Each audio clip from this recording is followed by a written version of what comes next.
The 74-year-old billionaire Thaksin, founder of the political juggernaut Pheu, returned to Thailand after 15 years of self-exile, overshadowing real estate tycoon Sretha Thavisin. That was as he won parliamentary seats for his party. Thais went crazy with the homecoming of their most famous politician. After a hero's welcome, police escorted Thaksin to the Supreme Court and then to prison, where he will spend the next 8 years serving time for abuse of power and conflicts of interest. The election 100 days ago threatened to weaken the political clout of the powerful military in this Southeast Asian country. Still, Sretha's victory cleared the way for the populist Pheu to establish a new coalition government, ending weeks of uncertainty and paralysis in parliament.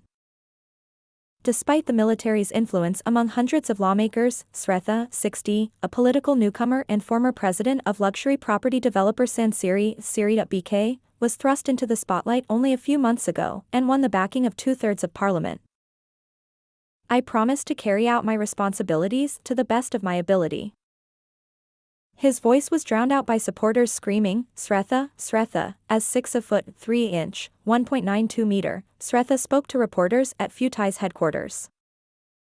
A new Prime Minister of Thailand has been elected. Sretha will have to construct and maintain a coalition that includes ultra-royalist army-backed parties. These parties were instrumental in the 2006 and 2014 coups that toppled Pheu governments. Former telecoms mogul and Manchester City owner Thaksin was one of those deposed. The military accused him of corruption, cronyism, and disrespect to the monarchy.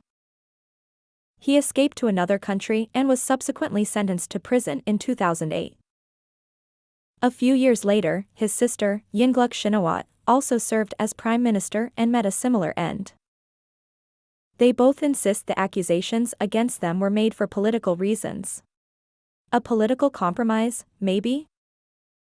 The influential Thaksin had likely made a deal with his enemies in the military and political establishment for his safe return and, perhaps, an early release from jail, given the ease with which Sretha had ascended to the top job. Both Thaksin and Pheu have rejected the ideas. The events of Tuesday were the latest development in a power battle that has raged in Thailand for over 2 decades, pitting the Shinawat family and its business friends against a network of royalists, generals, and old money families who have long controlled Thai governments and institutions.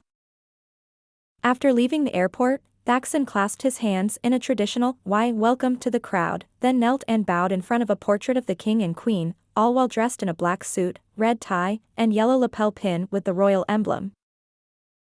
Hashtags related to Thaksin's return trended at the top of social media as the public was captivated by live news of his heralded arrival and subsequent incarceration.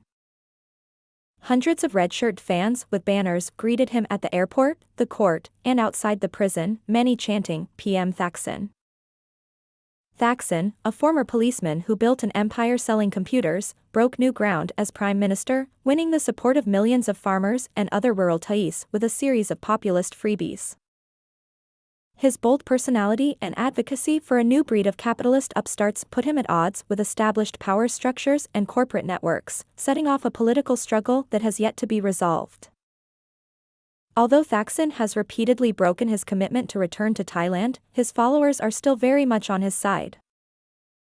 "No matter which land he's in, wherever he goes, I love only Thaksin and always have," asserted Bunying Pimmakad, from the northeastern province of Loei.